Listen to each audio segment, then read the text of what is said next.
Thanks for being here. Subscribe to Cheating Stories Best, so you don't miss new stories. Does a perfect marriage always mean a happy life until the end? Today's story has a similar plot. Enjoy it. Joseph and Jessica first met at a church event in the East Coast city where they lived. They loved to do the same things: the beach, movies, professional sports, running, volleyball, parties. Everyone said they were perfect for each other. They became a couple during a volleyball tournament. Joe's friend, Liam, was supposed to be Jess's mixed doubles partner, but something happened that kept him from doing so. He quickly dialed Jess and Joe on the phone, told them he couldn't play, and suggested they both team up for the tournament. They agreed. They got together for a couple of short practices before the tournament. She was fearless, diving hard for the ball and providing great sets. He was tall and strong, delivering devastating blows. They were perfect for each other on the court. They won the tournament and had fun with the other teams at the bar afterward. She was very tactile, touching him often and showing a lot of interest in him.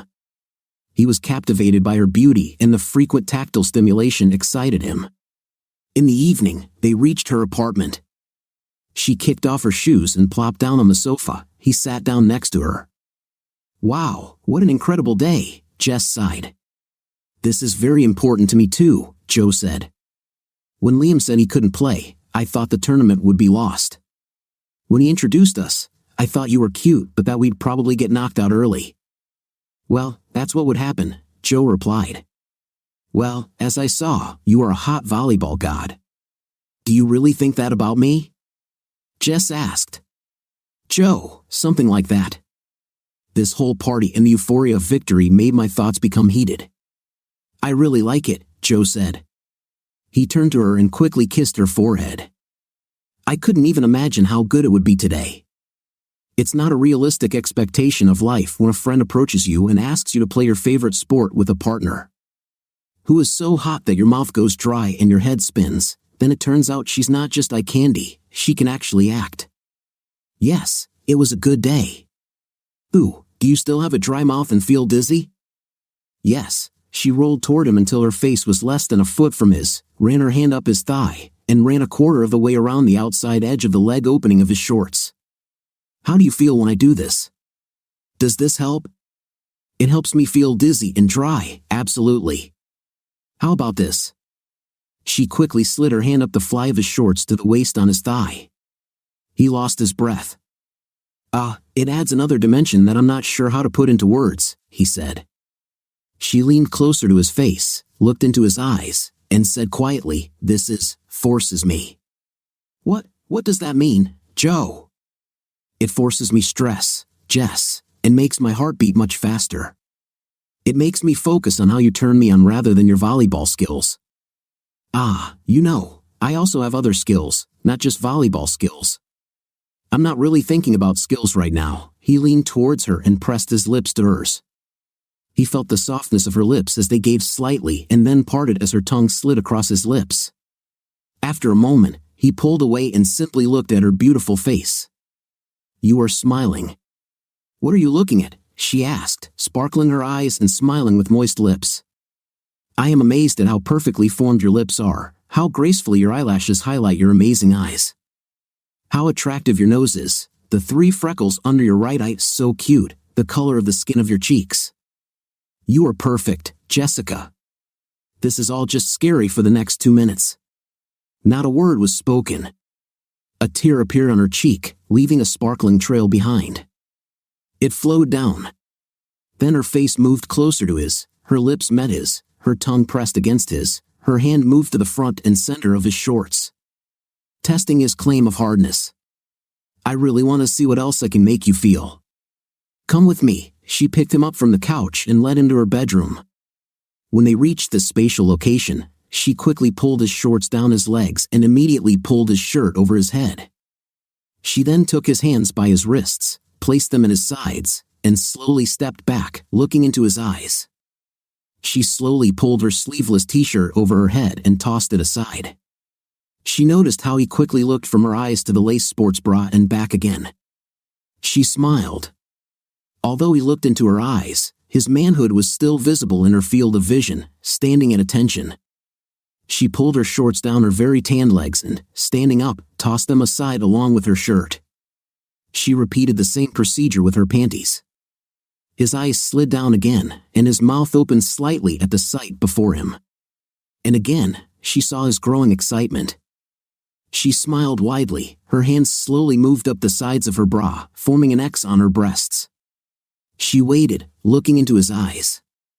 She slowly pulled the lace fabric over her head and stood with her arms above her head, still looking. She saw his eyes slide over her chest. She tossed the cloth aside. She took a very slow step towards him, now staring at his manly tool. He frowned as if calculating how long it would take her to get to him. Once at arm's length, she grabbed his manhood with her right hand. The touch of her hand took his breath away. She continued stroking with her hands, and then she looked into his eyes as she lifted him to her lips. "I really like making you do this, Joe." Without taking her eyes off him, she gently but firmly pulled him toward the bed. "Now, I really want you to make me feel something." She leaned back against the bed and loosened her grip to place her hands on either side of his face and pull his head down. Within a few minutes, he demonstrated that he copes with this important task no worse than in volleyball. Just before she reached her first climax of the night, a thought flashed through her mind: he is perfect. Life evolved. After more than a year of dating, they chose a wedding destination on a Caribbean island, and after about 2 years of marriage, they vowed to become one life. One love, abandoning all others, and they got married. They both loved having a night with each other. Although Joe sometimes felt like he had a hard time keeping up with Jess. They bought an old house in a great location, and within a few weeks, they christened every room and, on a moonless night, the backyard. They were attractive people. Joe was once offered a modeling contract, and Jess had the face of a real cover girl. She was a C cup and had barely the minimum required amount of fat on her 5 feet 8 inches body to be healthy. They were athletically built and kept in excellent shape. They made good money. She worked in the technical equipment department, and he worked in the software development department. They had a lot of fun. His hobbies included mountain biking and photography. Her hobbies included cooking, keeping up with pop culture, and staying in great shape. Jess loved pop culture quizzes, and she loved having fun to show off her exceptional cooking skills. Their friends and family couldn't imagine a more perfectly matched couple. They did everything together and seemed to agree on almost everything, yes, even politics. In an era when it was politically wrong to be conservative, they were. They both agreed on candidates and even the issue of bonds. On the day of local elections, whenever they had any disagreement on any topic, no matter how personal, they would immediately talk about it fully. Even in front of a group, and then come to an agreement and make up, even if they had to walk down the hall and rent a room to properly handle their makeup. When this happened, the friends simply shook their heads, smiled, and said to each other, yes, they are perfect for each other. They were both very good at their jobs. They were both respected members of the team. There was no junior team member at their job, nor a supervisor. Joe's work in computer software development even helped Jess in her work when she was having some problems with a new software package her company paid to develop for her business. It was in beta testing, and she was trying out parts of it. One evening, Joe heard her arguing in their office and went to see what was going on. When she explained the problem, he looked at what was happening and saw the necessary changes to the software. He thought for a while and wrote a small piece of program that he called routine in his office. He inserted it into their program. It worked like a charm. She thanked him verbally and physically profusely. When he explained what he had done, her work went much faster, and the program worked better for everyone in the company. She didn't tell the company about his change, and he was happy for her when the company gave Jess credit for finding a better way to use their new program. He brought routine into his work and told them why and how he came up with it, and they found it useful in some of the software they were developing. They both wanted to live a good life and manage their finances so they could enjoy good vacations and move into a better house and have better cars. Occasionally, Jess would be involved in a project that resulted in a major sale for her company, and she would receive a large, sometimes 6-figure bonus for her participation in the project. When this happened, they sometimes assessed the market trends and their resources and bought a home, usually renovated. Then they made it rentable and rented it out. After 7 years of marriage, they owned 3 houses and a condominium. Joe was their home renovation specialist and rent collector. He enjoyed solving these problems and making small upgrades such as installing electronic keypad locks, security cameras, installing or repairing sprinkler systems, and fixing Wi-Fi problems in the home. Since he had a day job, these activities took up some of his free time. When things like that took up his time, she usually just worked more at her company. One Saturday, shortly after their 9th anniversary, he planned to work on the lawn watering system at one of the rental shops. She thought she simply lacked personal attention, so she took matters into her own hands. "Joe, baby, before you waste your time with those water pipes, I need help with a problem. Is there a visible leak?" He yelled from behind the garage door he was about to walk through to get to his truck. "Because there aren't that many pipes going through our bedroom ceiling." "Then you better check it out." He put down his tools and headed upstairs. Entering the bedroom, he stopped dead in his tracks, his mouth open. She lay on their bed wearing only the butt clamps on her chest, each with a small battery-powered vibrator hanging from each one. They hummed quietly, her knees were pulled up and spread apart. "What the— oh, baby," she whined, breathing heavily, "I think you need to stay home and hang up right here, right now." Her brow was furrowed, and her lips were parted. He realized that he had been holding his breath, and then he dropped his car keys and tore off his clothes. Laying pipes can be a very complex undertaking and often requires a lot of thought and measurement. Completing the project requires a lot of digging, threading, and pipe insertion. That day, he did not leave the house, but he measured a lot with his eyes and thought a lot, concentrating on his lips and tongue. Digging, threading, and inserting parts of the project went very smoothly indeed, so much so that each of them experienced multiple climaxes. By the end of the project, they had talked about having children as soon as their finances allowed. And now that they owned several houses and their bank accounts totaled 6 figures, Joe was eager to get that phase of their life started before they were older. She insisted they wait a little longer to nail down a couple of career goals and make sure their financial future was on the best path. She got a promotion and felt like she had a real career, not just a job. On their 10th wedding anniversary, they won a game of cornhole at a party thrown by their friends and family.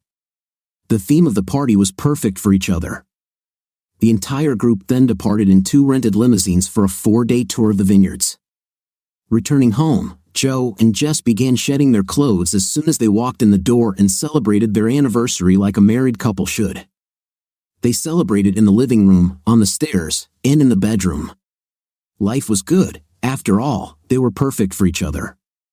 Jess was recognized for her efforts at work when she was promoted to the new position of Director of Divisional Services. She was absolutely delighted and told Joe about it when she got home. They went to dinner at Lomad and celebrated again. When they got home, several times that evening at work, she met a very handsome new guy, very similar to Joe, tall, handsome, in good shape. He was a newly hired director of new accounts and lived in New York but traveled to the Department of the Interior at least monthly. Many of the women in the office were turned on by his easy smile, the latest fashionable suits, his stylish haircut, and his flirtatious manner. Her workplace had a policy that people did not develop romantic relationships between layers of the organizational chart. So seniors such as the director were discouraged from dating those in lower strata. But there was no hard and fast rule defining no relationships between those at the same level of the organization. The CEO, Miriam, was a divorced mother of 2 who enjoyed the company of handsome young men. The new guy's name was Curtis Stanley. He definitely noticed Jess. His initial mental assessment was, "Damn, Jess is one hell of a hot thing." He asked around and discovered that she already had a perfect marriage. He unilaterally decided that no marriage could be perfect without some intimate adventure to spice up the wife's life. Curtis and Jess went to lunch several times to discuss business since they were equals. Curtis did some serious research and found out what her husband does for a living and what her favorite places, activities, and foods are. It also became apparent that she was truly proud of her accomplishments and how she had worked to earn her recent promotion. In meetings and lunches, he often tried to direct comments on topics that emphasized concepts of achievement and made her feel good about herself, saying that she was becoming a better person and more valuable because of her achievements. Their company focused its new account work on New York because it had several potential clients there. And Curtis focused on accounts of the size that would fall into Jess's zone. He often asked her to come to New York to help explain how her division would provide good service after a client signed a contract with their company. She was good at it, and he made sure to highlight her contribution to the contract so that she would receive praise from her boss and colleagues. He very skillfully maneuvered discussions at work so that comments were made that emphasized what a valuable and quality person she had become and how much the company's leadership team valued having someone of her caliber on the team. After work, when she came to New York for meetings, Curtis ensured that they went to the best places and the most interesting events. Jess was looking forward to spending time with Curtis. A few months after her promotion, she found herself caught up in all this, and she and Joe were having a night less and less. Joe initiated a couple of discussions about their relationship, which usually turned into her complaining about work and stress. To try to make amends, she planned to surprise Joe for their anniversary. She booked tickets for a September trip to Italy, where he had always wanted to go, so they could plan together. She told him about it in May, and they celebrated by spending the day either in bed or looking at places to visit during the trip. A few weeks later, her company scheduled an executive retreat for July in Miami. She had to be present. She made a big decision and told Joe about it over dinner. "Joe, honey, I have bad and good news. What do you want to hear first? Just put it out there, baby." "Okay, I've decided that in order to save money so we can continue to grow our family, the September trip to Italy this year is being pushed back to a future date. And we'll be going to Miami in July instead." Joe was silent for at least a minute. "I thought you were having an executive retreat in Miami in July, baby." "Yes, this is a great thing for us. We get a hotel room paid for by the company for the week, so that saves us a lot of money. It's a great holiday destination and party town with lots of great beaches and restaurants. I bet we can even play volleyball on the beach. But if you work, how will we play volleyball or do anything together? Work should be finished by lunchtime every day, and we can stay the following weekend to make sure we have time just for ourselves, darling." "Well, baby, I think we have enough money in the bank, and I'd love to spend a week in Miami, but I don't see why we have to cancel our trip to Italy. I haven't been in the new place too long, and I don't want to fly away so soon and remain in the dark for 2 weeks. I also don't think we'll ever have too much money in the bank, but that's beside the point. I have already canceled my tickets for September. We'll just have to restart this process sometime in the future, and now we can plan some fun things for Miami." Further discussion changed nothing. Joe decided to make a reservation at the restaurant in advance and see what volleyball tournaments were going on while they were there before leaving for Miami. Jess took another trip to New York. Jess never gave details about her travels, and when he asked what she did after work, it was usually described as dinner meetings with potential clients or a huge problem with a West Coast client that needed to be solved to occupy her evening in the East Coast time zone. In Miami was a great place to relax on the beach. The restaurants were damn good too. They arrived in Miami on Sunday afternoon and checked into their hotel to get some beach time. They even got an hour of volleyball with a couple of matches. It was welcome night that day, and Jess asked if Joe could attend, and her boss Miriam, the CEO, gave permission. At the dinner party, Jess spent some time with Curtis. Joe didn't like it, and when he suggested she leave or stay close to him, she said it was just business. They were there for a business retreat, after all. Noticing Joe hanging around, Miriam, who had always thought Joe was quite hot, sauntered over to him and started talking. He had already been introduced to everyone, and she knew that he was a technician in another industry and that he was a competent person. She had a few drinks and tried her best to entertain Joe. He sensed that she was getting a little too flighty, running her finger up and down his arm while talking or grabbing his wrist in certain places. And he tried to be polite but made it clear that he wasn't interested in her, and then walked away to get away from her. Miriam felt awkward and didn't like it. The event finally ended, and Joe was able to convince Jess to hang out with him at the bar for more drinks, but Curtis showed up, and it wasn't much time together. In the end, they decided that enough was enough for today. Once in their room, she was too tired for any amorous activities, as Joe had feared. Jess's work sessions tended to run much longer than expected until 5 p.m., and they had 4 nights of executive-only events. He would often sit in the hotel hallway and wait for her to come out, either at the end of the day or around lunchtime. Joe did get some volleyball time, and the beach was full of hot women, but as nice as their attention was, it wasn't the kind of attention he wanted. When Miriam, still resentful that Joe had rejected her advances, realized that Curtis was making harsh remarks about people below the executive class, she joined in. She later used Joe as an example of worker bees versus supervisors when the topic of people at different levels came up in hiring discussions. In short, Miami wasn't a big anniversary celebration, including weekends. After work, they had into maybe 4 times, a disappointing anniversary celebration for Joe. Jess left excited about her place in the company. When they returned from Miami, life continued much the same as before. She worked a lot in New York. Whenever Joe asked about her time there, he received the standard answers. In mid-September, he made another attempt to talk about it. "Baby, until this year, I never thought your company was so focused on New York." "What changed?" asked Joe. "You're right, dear, that wasn't the case, but now it turns out we're growing quickly. And it helps to have a critical mass of customers in one place so our people can handle multiple problems in one trip. Why are you so busy with sales?" Miriam says having a post-sales service person with the client during part of the sales process results in greater closing rates. It looks like it really works. Either way, this is all part of the year-long push, and it should slow down after this, and the company will still continue to look for sales. And the focus will shift to services much more than sales. I have more meetings in New York this week, and then nothing but a trip to the Midwest the first week of October. Joe was looking forward to having her home for the next week and hoped that when this year-long aftershock was over, they could get back on track. They became more like roommates, and their time of physical intimacy was reduced to about 4 times a month. Jess returned home from New York on Friday. Joe welcomed her home with grilled steak and her favorite wine. She hugged him and kissed him briefly. A little later, she poured herself a second glass of wine and said, "Thank you for preparing this wonderful meal, dear. It's like a holiday, baby.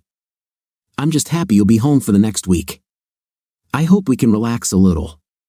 "The relaxation will be too short, honey," she replied. "I need to return to New York on Saturday evening, tomorrow. I thought you'd be home all next week. What should you do on the weekend?" Joe was clearly upset. "I'm really sorry, this is how the plan falls apart," she said categorically. Joe stood up and silently put away the dishes. She sat like a leader watching him move around the kitchen and dining room and sipped her wine. They barely spoke while he was cleaning. Since he was cleaning and didn't feel like the evening was going to be really enjoyable, he moved into the laundry room and started loading laundry. "Do you have anything I can wash before you leave, Jess?" "No, that's not necessary, Joe. All is clear, you just returned. It's usually expensive to do laundry at a hotel. Does your company pay for this?" "No, I did it at Curtis's apartment." "What? Why?" "That's where I stayed the last couple of times in New York." Joe looked at her silently, his mind in shock. It just didn't make sense. "Were you trying to save money or something? Why did you stay with him?" "No, this was not a cost-saving measure. Look, I think there needs to be some change in our lives. In my life, in a very short time, I will be looking at 40 in the rearview mirror. When I look through the photo album of my life, I want to see certain things. If my life stays the way it is, these things will simply never happen. The last 2 meetings in New York brought all this to the fore. Joe, now I'm the executive director. I work with top managers and deal with them. Now I am a director and have been working with another director in our company for several months. After work, we can go to the Broadway Theater and see a play or to the Metropolitan Museum of Art. We dined at the Rainbow Room and places like Luger and did a lot of fun and elegant things. He is always dressed in impeccable tailored suits and treats me like a queen. These are the images I want to make the rest of my life out of, Joe. You're a good guy, and we had a great time and did some fun things, but I just can't see someone like you in the pictures I want to fill in for the rest of my life.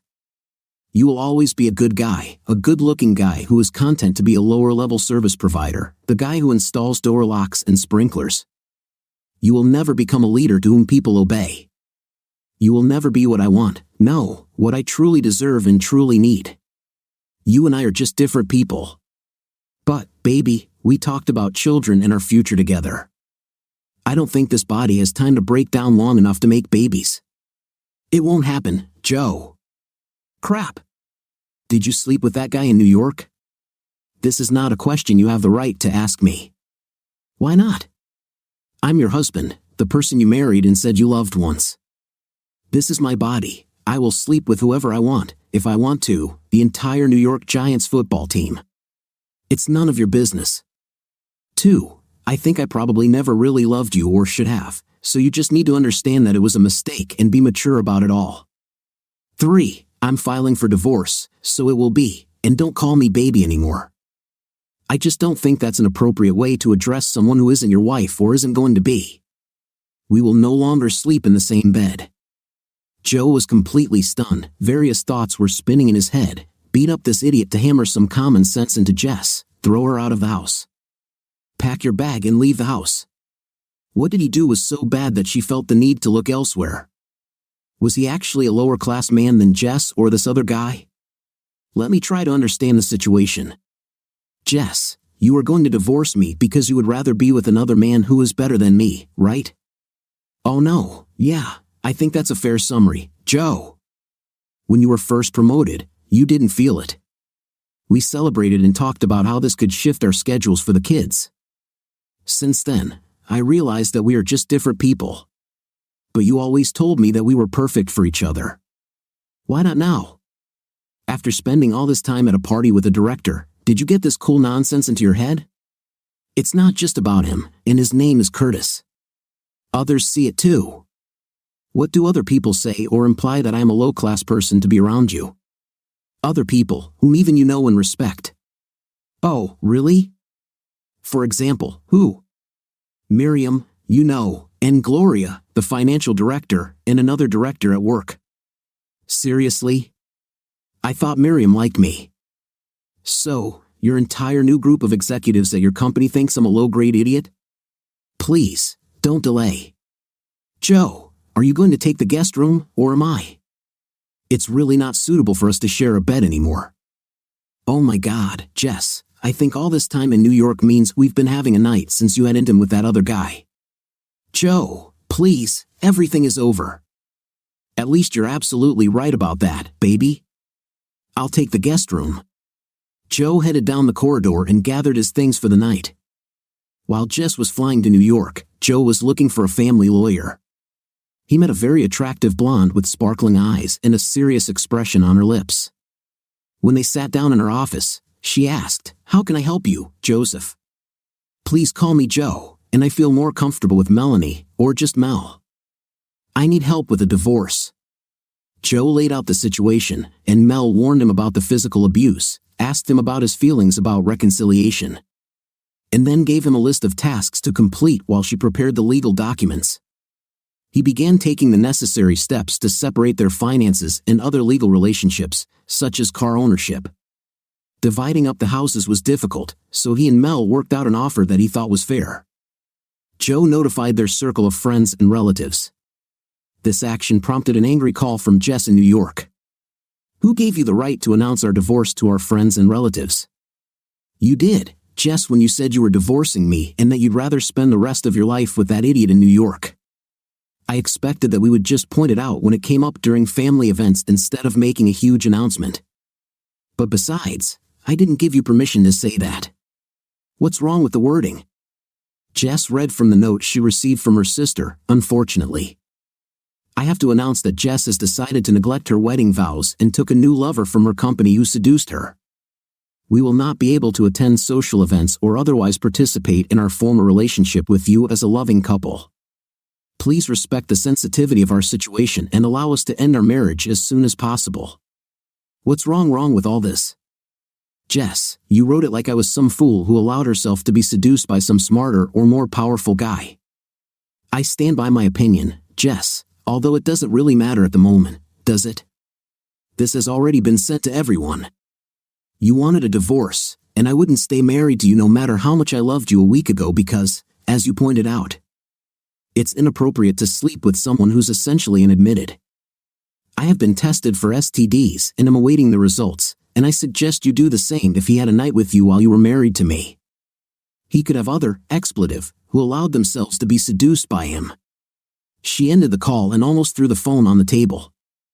Although Joe got some satisfaction from this, he still didn't sleep well. He couldn't help but think about what he had done wrong or not right enough. Thoughts of all the truly wonderful times they had together kept running through his mind, the trips they took, the places they made love, the ways they made love. The food seemed to be losing its taste. Their lawyers did their jobs, and the assets were divided. They each maintained their own retirement accounts, and the cash accounts were separated. Credit cards were canceled and reissued to individual accounts. He didn't want to live in the house they lived in when they were in love, so she got him an apartment since it was closer to the city center and better suited her new self-image. The documents were changed and recorded. He moved into an apartment since the two houses that remained behind him were permanently rented. His apartment was not far from the condominium they once owned together. 2 months after Jess announced the need for changes in her life, with the exception of legal matters, they no longer spoke. From time to time, they found themselves at the same church or social events. The first time she took Curtis, she insisted on reintroducing him to Joe. Curtis extended his hand and couldn't help but grin. "I've heard a lot about you, Joe." Joe looked him in the eyes but did not extend his hand. "I wish I knew where this was going when I first met you in Miami." Joe looked at Jess, shook his head, and turned away. As time went on, Joe observed the actions of their mutual friends and divided them into 2 groups. Those he could trust and those whom he could expect anything he said would most likely come back to Jess. Some people, he decided, would simply no longer be part of his social relationships. He could play catch or drink beer with them in a group, but his feelings and inner thoughts must be kept out of their reach. Joe decided that Neil Sedaka was right, breaking up is hard. When Joe's friends at work found out about this, they were very supportive. The boss called him into the office and sat him down. "Joe, if you need anything, just let me know. This must be very difficult, and if you need time or someone to talk to, I'm here. I've had relationship problems in the past, and sometimes it helps to make decisions and keep things organized in my mind to talk about them. Thank you, Evan, for your kind words. I know it is difficult to deal with all the things that are part of this kind of problem, and if the thought of revenge has not arisen, it will arise. When this happens, Joe, don't take any criminal action like beating up the guy or anything else that could land you in jail. I can guarantee that a few minutes of satisfaction will not be worth the potential years of legal pain and suffering it could bring you. Good advice, Evan, thank you. Now that you mention it, it sounds like you have some experience in this area. This is true. Maybe what kind of revenge can a person in my position get? That's a good question. There are different types of revenge. I suggest you look at this as if it were a programming problem, Joe. Lay out everything, specifications, risks, unacceptable elements such as physical violence, and various areas that you might consider to provide what you might consider to be retaliation. Maybe financial, maybe legal, maybe social. You have to decide what areas are important to these others and be creative as you have been in your work here. Okay, you've given me a lot to think about. If you need time, just let me know. Joe went out and sat down at the table to think. He got permission from Evan to use the conference room and got to work. Using an old board on an easel, he listed the following types of revenge: social, financial, professional, self-esteem, legal. He decided to gather a couple of his close friends at work to help him figure it out. They persuaded him to add physical and technical pain to the list. They laid out a matrix with these categories in the column on the left and ideas of revenge in each category on the right. They allowed ideas to flow freely without judgment to facilitate creative thinking and ended with some outlandish ideas and some that were promising. At the end of the day, he took a photo of the whole thing and put the whiteboard in an empty box from a large whiteboard that was mounted on the wall and put it in the closet at the back of the room. Evan called him and said he hoped Joe would feel better and repeated his offer to do what he needed to do, but after today, please limit his use of other people's productive time before lunch and after work. Joe thanked him for his patience. A couple of days later, a friend from church was playing racquetball with Joe. "Are you going to participate in the annual church beach volleyball tournament next month?" he asked. "Well, I didn't think about it," Joe replied. "My volleyball partner and I broke up." "I know, but it always puts you in a good mood, and I thought you might want to join the boys' team or something." "Probably not this year," Joe replied. "Okay, I saw that Jess checked in and thought of you, Joe." "Did she sign?" "Yeah, mixed couples." "Oh, what is the registration deadline?" "A week before." "Okay, thanks for the reminder." After thinking about it all night, Joe took out the board. After entering the office, he drew a new line at the bottom and added sports results to the first column. At lunchtime, he asked his vengeance team to spend lunchtime working on the matrix in the conference room. That same day, he made a few calls and headed across town for a drink with an old friend from his university days. The next day, Ben, who was one of his vengeance team friends, walked into his office and closed the door. "Joe, how serious are you about getting revenge on Jess and her world?" "That's a good question." "Why?" "Because a lot of what we put into the matrix could be construed as just letting off steam, and some of it could be criminal, like physical violence. But that was only because you guys thought it would be funny. I'm not actually going to kill anyone. I have to admit that I wouldn't feel any remorse if they disappeared, but I wouldn't take any action to kill them. And at this point, I would never take Jess back. I could never feel the same way or even trust her to any degree." "Okay, this is good to know, but there are other areas where the consequences could be much greater than any of us might think. If you ever thought you might get back together with Jess, you'd want to avoid things like this. Never again on God's green earth will I enter into any relationship with her that involves trust, affection, or physical contact. I was ready to do anything to make it clear to her how much she had lost by leaving me and our marriage. I want her to deeply feel that, in essence, spitting on a person's love and trust has consequences. Love and trust are crucial to a full and enjoyable life, and she knocked all of life's expectations out from under the man who loved her and gave her his heart and soul." "Okay, Joe." "And yet, Ben, where did you get this from?" "I have a few more things to think about, and then we might need some advice from Evan or someone with legal experience. I'll call you back." Joe continued walking along the path. Some days are better, and some days are not so good. He tried to focus on work and volleyball. He found a teammate and decided to take part in the tournament at work. He erased the physical pain line of the matrix and directed his attention to new work projects. He didn't hear anything else from Ben and figured it was probably just a mental exercise to remind him not to exacerbate Evan. His boss did not comment further on the situation. The volleyball tournament was a big event. There were teams from neighboring states and other churches. Since they were using it as an outreach program, participants were invited who were not affiliated with any church. It has grown a lot from just a Sunday church fun event that Jess and Joe won 10 years ago. This year, it started on Friday and continued until lunchtime on Sunday. For dinner after the awards ceremony, the churches hosted a huge barbecue feast. Jess and Curtis were quite a dynamic team and made it through to the mixed doubles. Of course, they made it to the final against Joe and his new partner, Dre Hughes. She was a stunning green-eyed beauty in her 30s with fiery red hair that seemed to form a round halo around her head when you looked directly at her. Her skin was covered in freckles from exposure to the sun. That skin was stretched smoothly over her 6' B-cup figure, which she covered with the 3/4 sleeve shirt she and Joe wore as a uniform. There was usually a decent crowd for the finals, but there were rumors of possible subtexts to the grudge match. And everyone wanted to see which way it would go and if there would be any emotional outbursts. It was a big crowd. There was one issue that could cause temper tantrums: when Joe didn't shake hands to start the match. He claimed that he had an arm injury and did not want to take any chances with it before the match. The match went fairly smoothly, although it probably suited Joe and Dre more than Jess and Curtis. The last team was fast and strong, the other team was like ballet on the court. Joe and Dre seemed to simply be where they needed to be to hit the ball or make the shot. Dre was stunningly graceful, and her ability to fly into the air at incredible heights to strike or block left audiences gaping. There was a point during the second game where things seemed to take a different turn.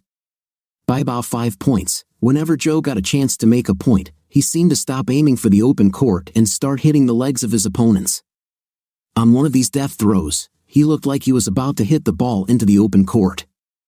But he turned his fist in the opposite direction and hit the ball over the net at his opponent. He hit Curtis square in the face, knocking him to the ground.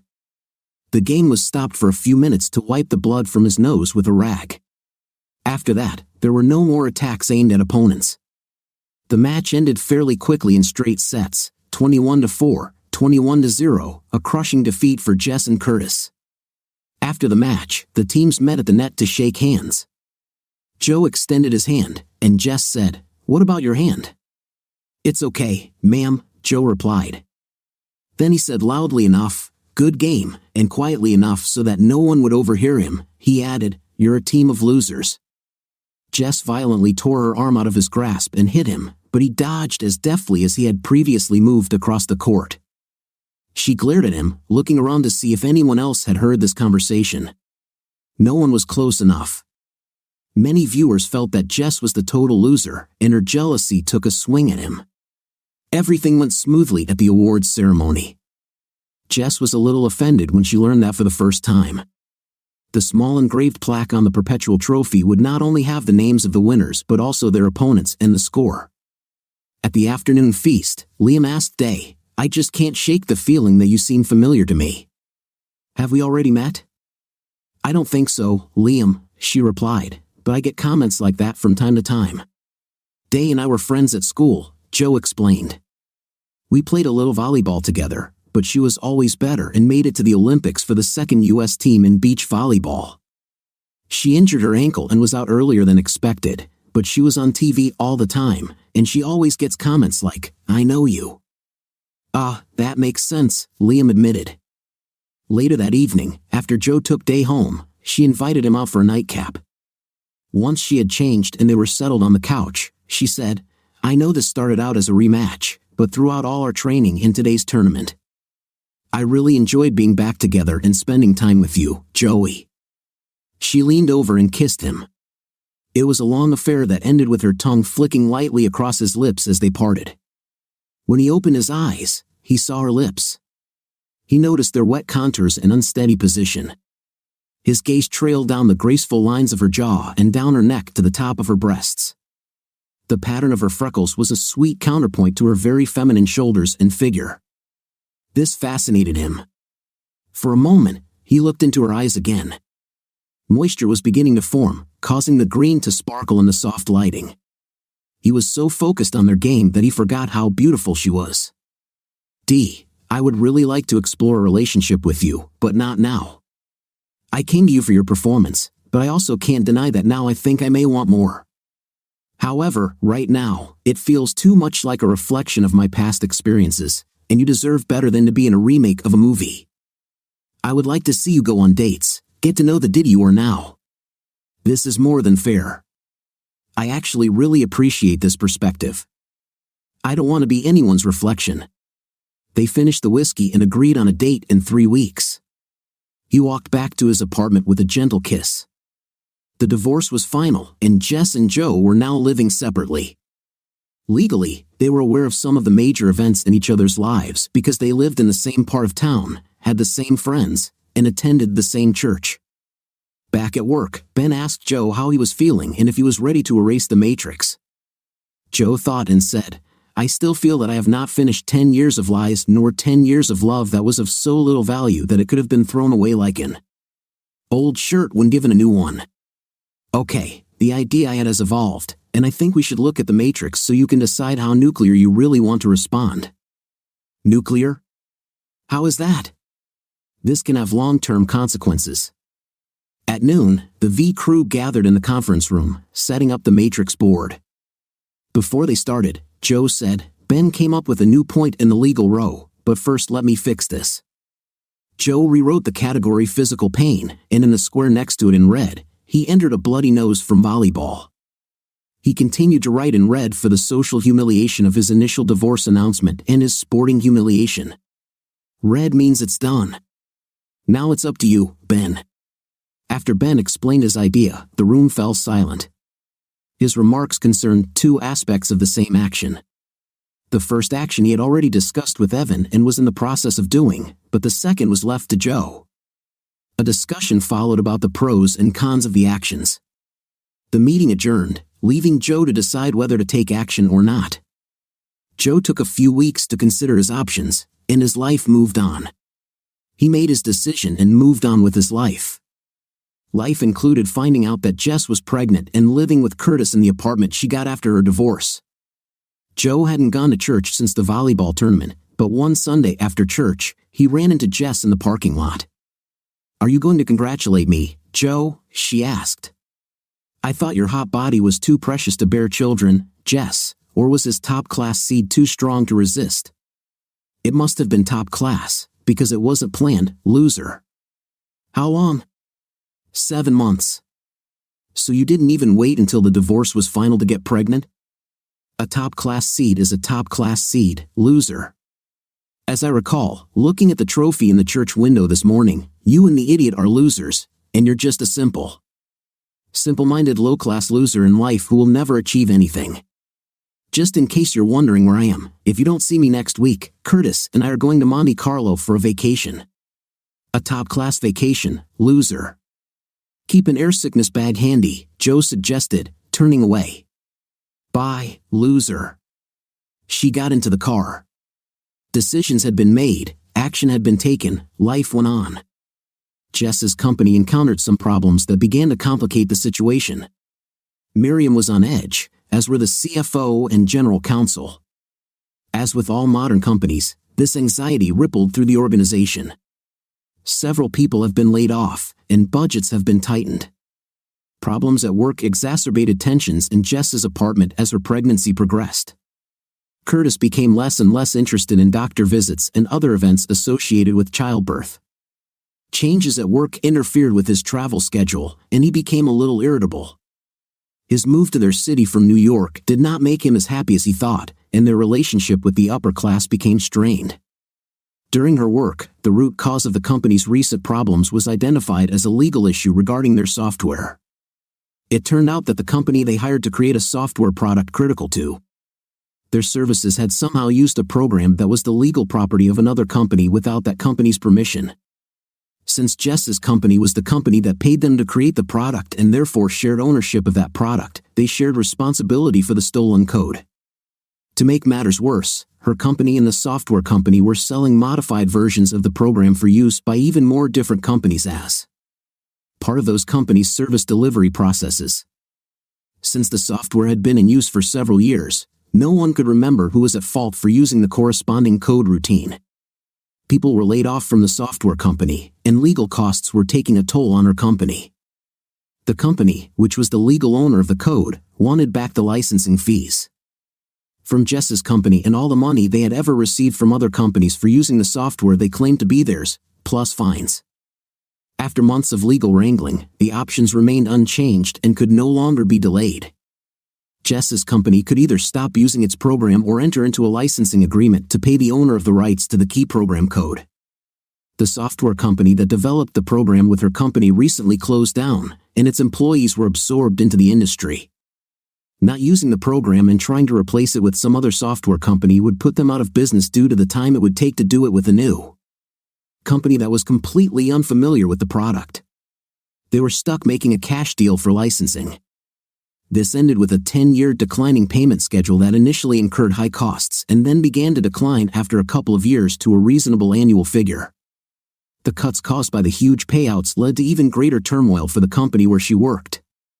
Salaries and commissions were cut or eliminated.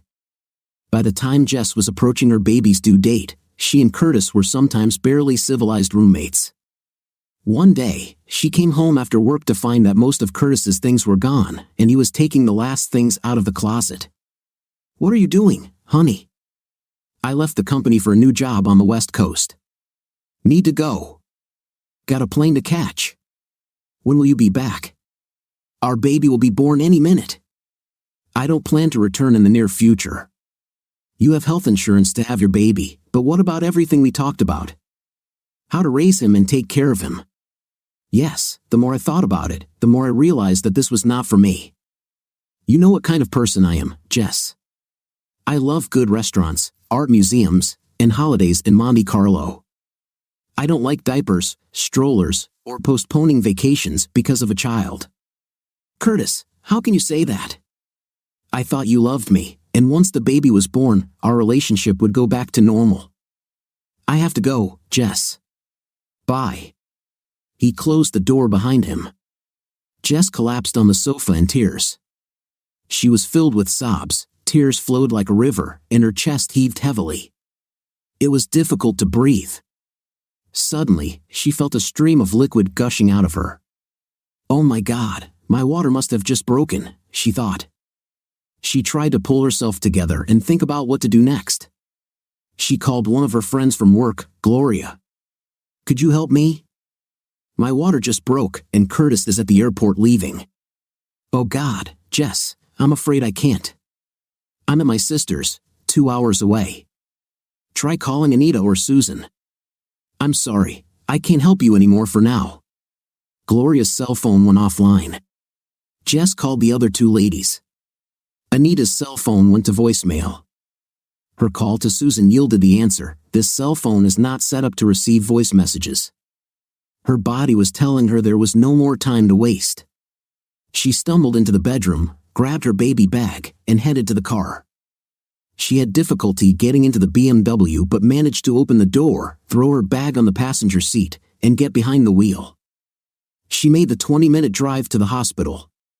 After only half a mile, she realized she simply couldn't do it. She began having contractions that made driving too difficult and dangerous. It dawned on her that there was someone else she knew who lived very close to her apartment and could get there very quickly. Jess found the number on her phone and pressed the icon on the screen to dial. Hello, is this? Jess answered the voice. Oh, thank God, Joe. Are you at home? Please help me right now. Yes, I'm here. I was just getting ready for the evening. What do you need, and why are you calling me? No time to explain. She didn't want to argue. If she had gotten to the point where she needed help, she didn't want him to refuse to come. She thought he would respond to a simple plea for immediate help and, once there, help her get to the hospital. I'm in my car on the street in front of the Ashton Glen apartments. Please come right now. It's a matter of life and death. I don't think you're dying, but I'm still going to the door, and you're very close, so I'll stop for a minute and see what's there. About Joe, thank you very much, she ended the conversation. Another wave of contractions washed over Jess. She left the headlights on, turned on her hazard lights, and winced as another contraction hit her. Joe arrived about 3 minutes later and stopped at the curb right in front of her car. Her headlights illuminated a canary yellow Audi R8.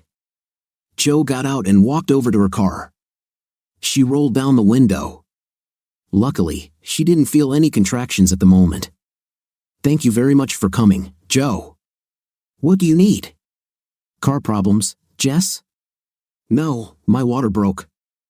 The baby is due right now, and I need your help to get to the hospital right now. Where's the idiot? Curtis just left for the airport while you were giving birth. Just call him back. He will not return. What do you mean? He broke up with me. He doesn't want a child. She started crying again. I can't understand you if you're going to cry, Jess. I'm really sorry. I'll try not to do this. Is he returning to New York? No, he left the company due to our financial difficulties. He got a job in the West. Oh. Another contraction overwhelmed her. I'll help you get to the hospital, Jess. First, give me your phone. She handed it to Joe. He dialed the number. Yes, thank you, operator. There is a pregnant woman standing directly opposite the Ashton Glen apartments on Avenel Drive. Please send an ambulance. Her water is broken, and she's sitting in the driver's seat of a silver BMW with flashing lights. If you need more information, you can call this number back. He shoved the phone back into her hands. Can you take me there, Joe? I don't want to spoil my new car. Where did you get it? It looks very expensive, and your suit looks really great. It turns out that the program I wrote to help your company's new software work properly is owned by my company because my employment agreement gives. them ownership of everything I create while working for them. But if the employee creates a huge cash flow, he gets a percentage of what he earns.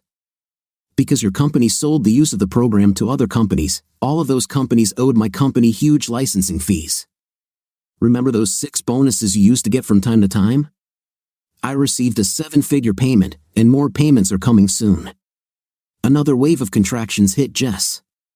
I see you are in no position to have a real conversation. The ambulance should arrive soon, we must run. I have a date, by Jess. Another painful and demanding wave hit Jess. Joe turned away and walked to his new car. Joe, could you stay until the ambulance gets here and then take care of my car? I don't think so, Jess. This is what a husband, or at least the father of a child, would do. Joe, opening the car door, stopped, turned around, and said, I think I can say that this idiot isn't and you are cheating you and that idiot Curtis, perfect for each other. He got into the car and drove away. What do you think of our story today? I think the story is quite interesting. It was a bit close to me because I'm also involved in volleyball and I understand the characters. What is your opinion? Write in the comments. See you in the next video.